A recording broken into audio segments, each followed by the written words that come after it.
United States of America.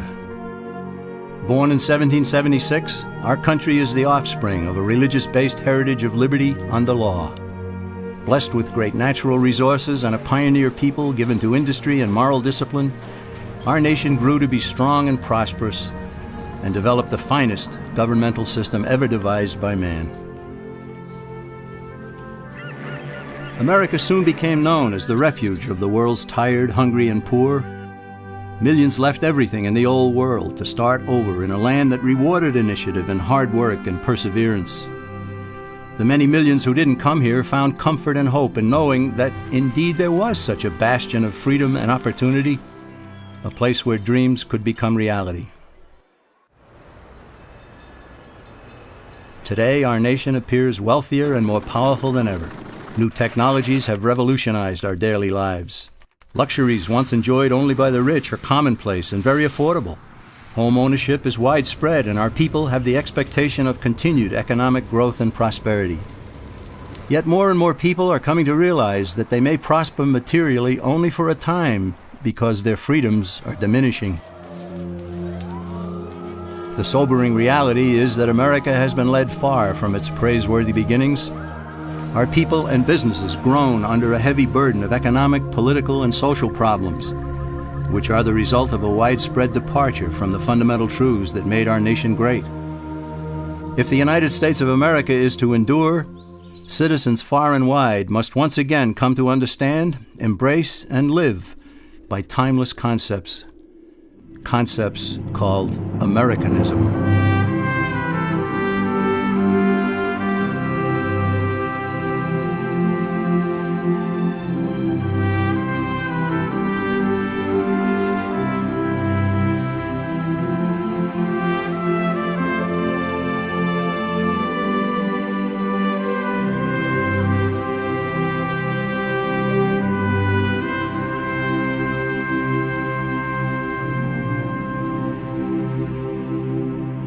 What made America great and set it apart from other lands? Was it natural resources? No, other lands are equally blessed. Was it the people? No, the people who built America came from elsewhere. Was it government planning and wisdom that spurred our nation to such heights? No again. It wasn't what government did that made America great. It was what government was prevented from doing that made the difference. What set America apart from other lands was freedom for the individual. Freedom to work, to produce, to succeed, and especially to keep the fruits of one's labors. America became great precisely because the stifling effect of too much government had been prevented. However, freedom in America was not totally unrestrained. Americans overwhelmingly chose to limit their actions with moral codes such as the Ten Commandments, personal morality, and limited government. It's a combination that characterized America and made it the envy of the world.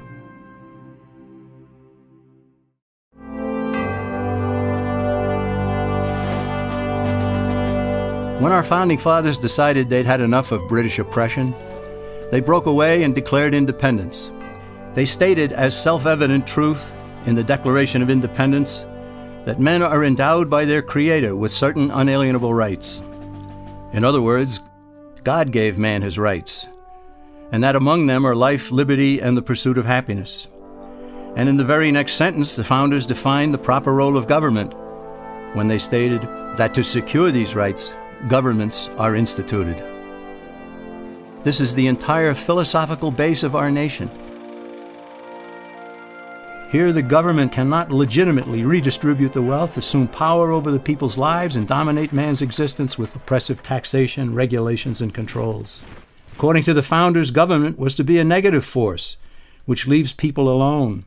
Its sole function is to protect citizens from one another and from foreign governments, and especially from their own government itself.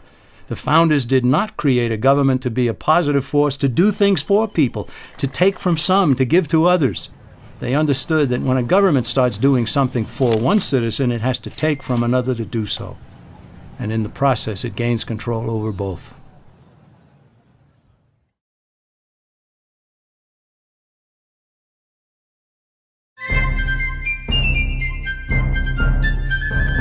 Britain's rulers didn't accept the Declaration of Independence, so our forefathers had to fight a war to make it stick.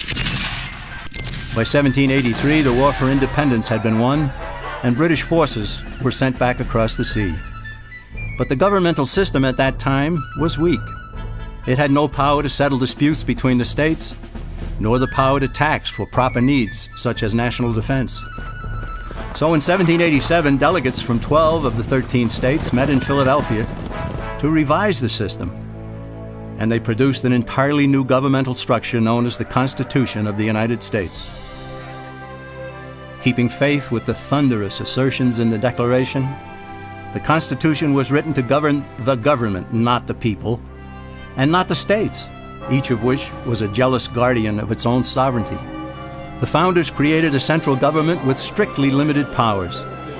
This left the states free to compete with one another to be the best state, the one with the least amount of taxation and controls, one where citizens would want to build a business and raise a family. That spirit of competition produced excellence, as honest competition always does. It's important to note that the Constitution wasn't forced on the people. It was sent back to the states for ratification, and several of the Founding Fathers wrote essays explaining it in an effort to persuade fellow Americans to adopt this new system of government. Some of the essays written by James Madison, Alexander Hamilton, and John Jay were collected into a volume known as the Federalist Papers. Those essays provide valuable insights into the intent of the founders in establishing our government. Eventually, all 13 states ratified the Constitution, and then each ratified the first 10 amendments known as the Bill of Rights, further tying the hands of the federal government. These amendments are indeed about rights, but it would have been better had the Bill of Rights been labeled the Bill of Limitations on Government. Why? Because it's vital to realize that the Bill of Rights never gave citizens any rights whatsoever. Its sole purpose was to safeguard God-given rights by limiting government power. The founders even insisted that Congress shall make no law about speech, religion, the press, assembly, the right to petition, the right to keep and bear arms, and so on. These amendments are directed squarely at the federal government, not the individual and not the states. They are like most of the 10 Commandments, which are essentially thou shalt nots. The Bill of Rights says Congress shall not, all the way up to the marvelous 10th Amendment, which says in effect, if we forgot anything, you can't do that either.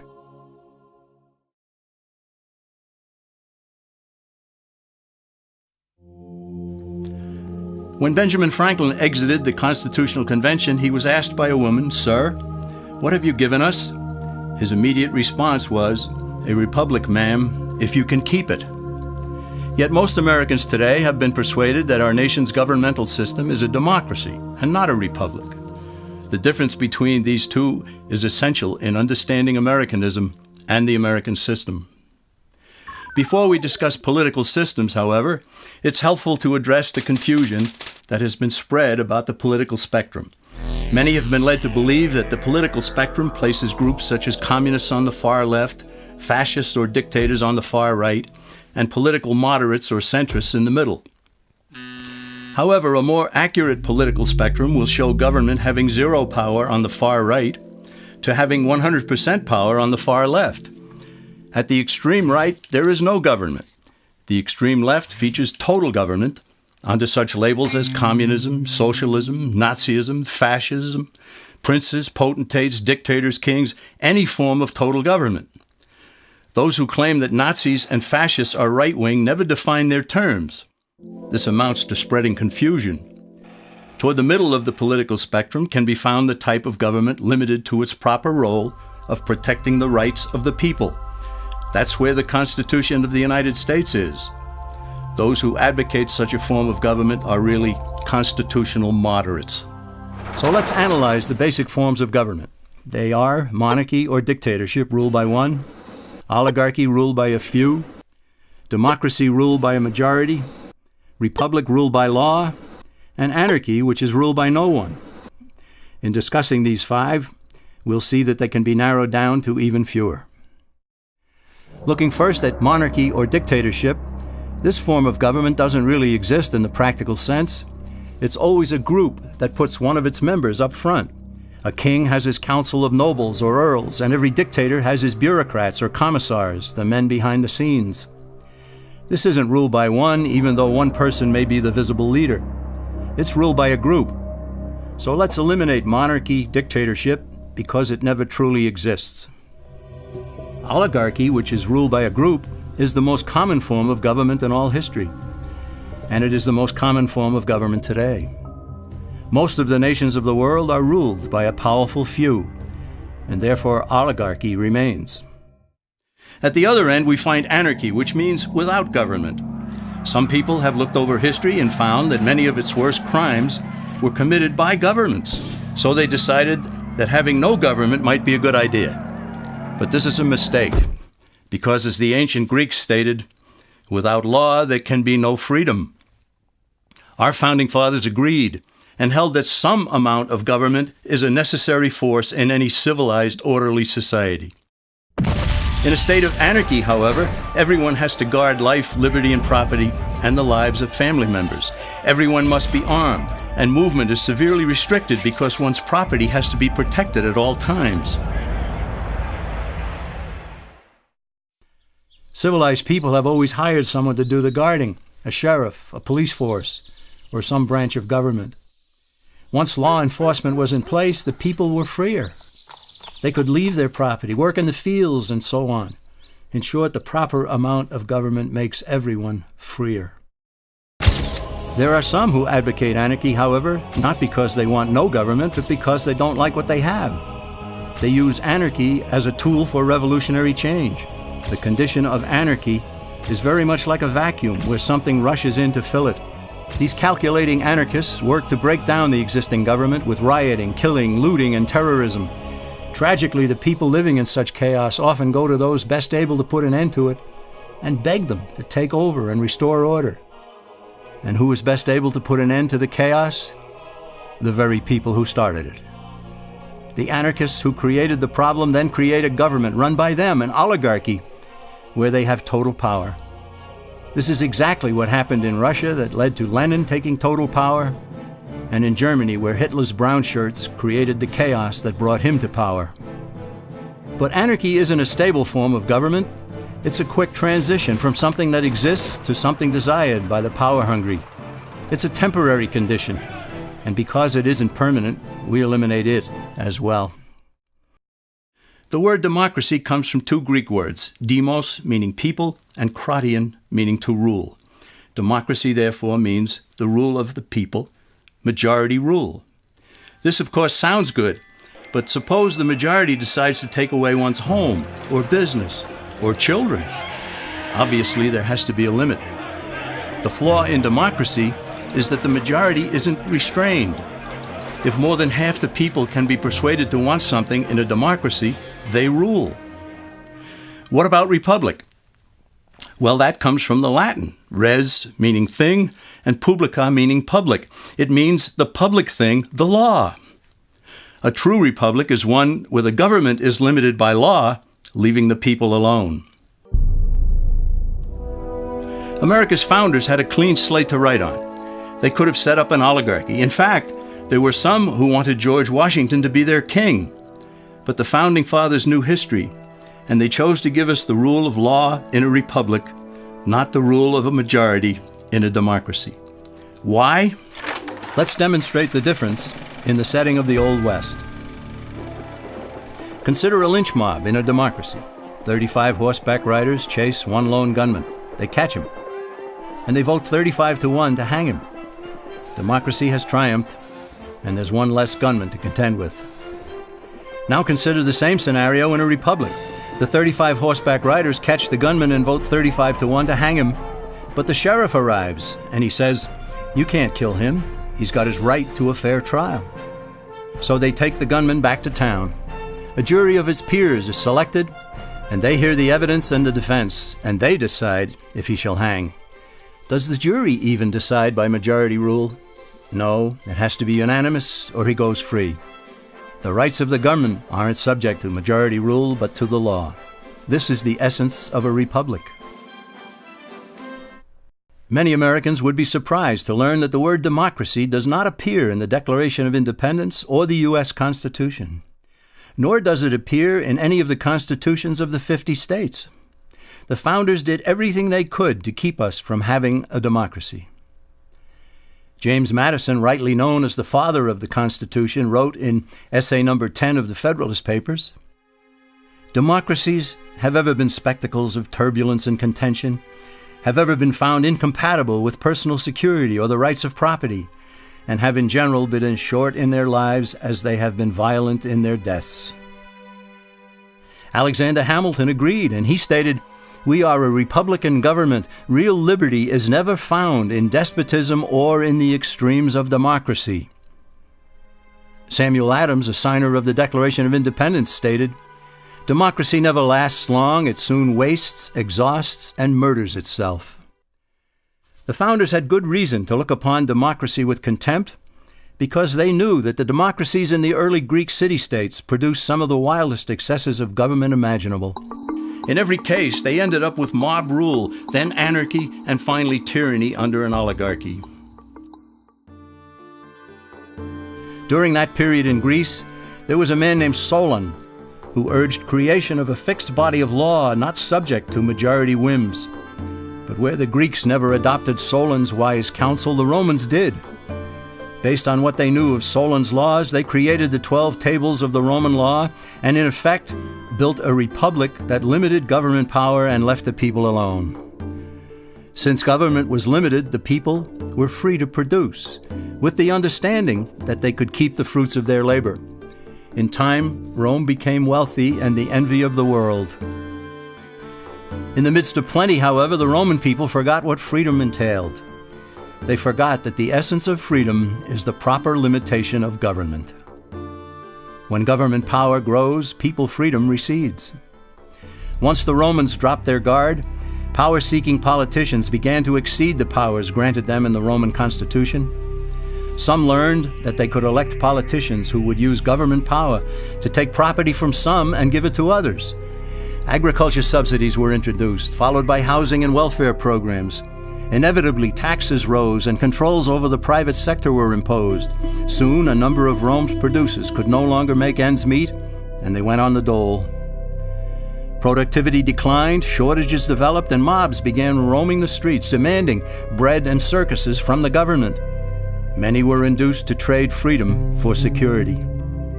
Eventually, the whole system came crashing down. They went from a republic to a democracy, and ended up with an oligarchy under a progression of the Caesars.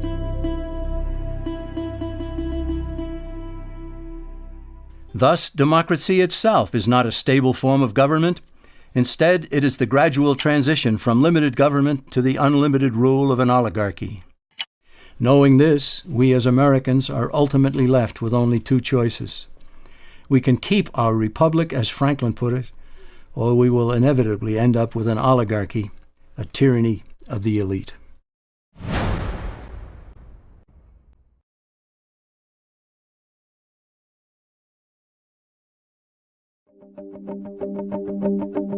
Just as there is widespread confusion regarding political systems, there is similar confusion in the economic arena. All during the 20th century, Americans were led to believe that there was a great struggle going on between capitalism and the communist world. Undoubtedly, a struggle existed, but the real adversaries were rarely identified properly. No discussion about economic systems will make sense without first defining terms.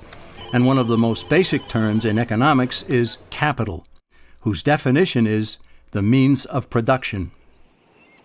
To illustrate what capital is, let's consider a very simple economy.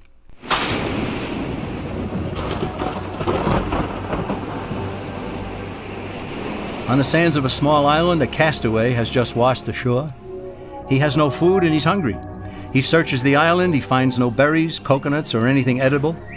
He goes back into the water and tries to catch fish with his bare hands, but he fails. So he goes back up on shore and he finds a bush. He breaks off a branch, he gnaws at one end to make a sharp tip. Back into the water he goes, and with his spear, he catches fish. His spear is capital. It's the means of production for catching fish. He gave up some of his time and some of his energy to produce something he could not eat, but something that would help him to produce something that he could eat. Capital, therefore, can be tools, machinery, and even a man's handmade spear to catch fish. Such being the case, consider that the communists in the former Soviet Union, as well as in China and Cuba, have always used tools and machinery. Officials there even view people as capital. Therefore, by strict definition, are not communists capitalists? For that matter, isn't everyone a capitalist? And so, is not every economic system a capitalist system? What then is the difference between what the communist system is and what the American capitalist system is supposed to be? The difference is ownership of the capital. Is the system monopolistic, state-controlled capitalism, or is it competitive, free enterprise capitalism? It is between these two opposing economic systems that a battle has always raged. Before we proceed, let's also define free market. Basically, it's a self-regulating system in which all parties are completely free to transact with one another. But where force, fraud, or injury damages one party, the government's role is only to punish those who commit such offenses and to vindicate the rights of the other party. This protects the integrity of the free market, or free enterprise system, without intervening in it. The term private property also needs clarification, for private ownership and control of property is a key component in the free enterprise system. In order for ownership of property to be full and complete, all four of its aspects must be met. These are title, control, use, and the ability to dispose of what a person owns. In a free market economy, these aspects are unrestrained, so long as the owner does not infringe on the legitimate rights and claims of others. True ownership of property and freedom go hand in hand. They always have. Now let's compare the two systems of capitalism. In the competitive free enterprise system, capital or property is both owned privately and controlled privately. In the monopolistic system, holding title to capital can be accomplished privately or by the state. But more importantly, capital is controlled by the state or by the elite few who control the state. The Communist Manifesto, which contains the basic program for all communists and all socialists, explicitly preaches the destruction and abolition of private property. Karl Marx understood the powers of controlling capital, and so have all communists and socialists who have ever looked and still look to Marx as their leader. State-controlled capitalism results in high prices and low quality. After all, why would a monopoly strive to improve if it has no competition? On the other hand, honest, thrifty, and hardworking producers throughout the world prefer a competitive free enterprise system for all. Here, low prices and high quality prevail because a variety of producers will seek to attract the widest amount of customers. Competition results in excellence and always has. Just as the political spectrum shows the range of government power, we can also plot the various economic systems along another spectrum. These forms of government control in the market stand in sharp contrast with a completely free market. In the last century or so, there have been basically four forms of state-controlled economies, all on the far left of the economic spectrum: fascism, Nazism, socialism, and communism. In each, the government controls the capital. The difference among these is how much is owned or controlled outright by the government. In a fascist system, the government doesn't own businesses on paper, but it does control them. In Mussolini's Italy, even though he didn't hold title to businesses, he told the owners what to produce, how much to produce, when to produce, where to buy raw materials, who to hire, who to fire, and what price to charge. The rest, he said, was up to them. The fascist system is more efficient than other state-controlled systems insofar as those living under it think they still own their businesses. Shopkeepers concern themselves with maintenance on the machinery, employee relations, painting the building, and so forth. But the government controls owners through an array of taxation and regulations. Under Nazism, which means National Socialism, its proponents went one step further and acquired ownership of some corporations such as Volkswagen. However, Hitler didn't seize ownership of other industrial giants, he simply controlled them, just as Mussolini had controlled businesses in Italy. Socialism is where government officials acquire possession of major industries such as transportation, communications, and utilities in order to leverage control over the entire economy. Through ownership of these vital segments of industry and by creating government regulatory agencies, socialists gain control over virtually everything else. Finally, there is communism, the granddaddy of all in the economic sense. In a way, communism is more honest than fascism because all of the capital is owned and controlled by the state. There are no pretenses about it. Now let's combine political and economic systems because ultimately one never exists without the other. We see again that there are only two ultimate choices: a competitive free enterprise system in a republic or a monopolistic state control system under an oligarchy.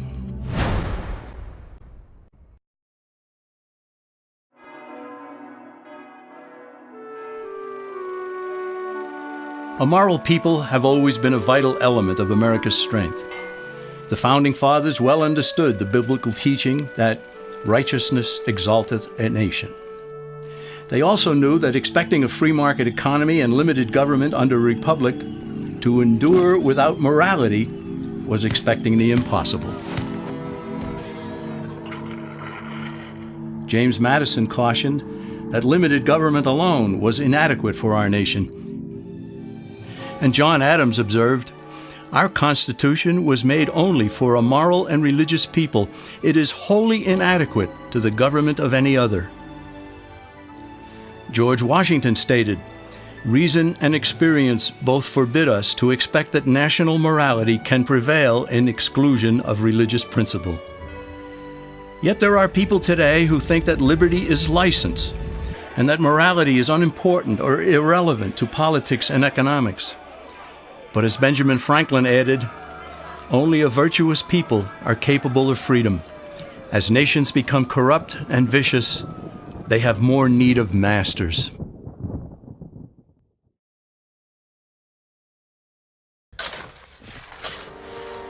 The alternative to Americanism is what has condemned most of the human race to live as slaves throughout the millennia. It is the idea that rights are privileges dispensed by an oligarchy according to the unlimited rule of men, that the state should control or own the nation's capital with all economic activity directed from a central power, and that morality is inconsequential, and that security is preferred over freedom and opportunity. Our nation continues to be steered off course, and the principles that led to America's greatness are being cast aside. The simple question for us is, do we continue the slide away from our nation's founding principles, or do we return to the kind of government we inherited? Time is running out for Americans who sense that something is wrong. They have to decide what kind of a country we shall leave for future generations. All that is needed is for a sufficient number of Americans to get involved in the fight for freedom and to return our nation to less government, more responsibility, and with God's help, a better world.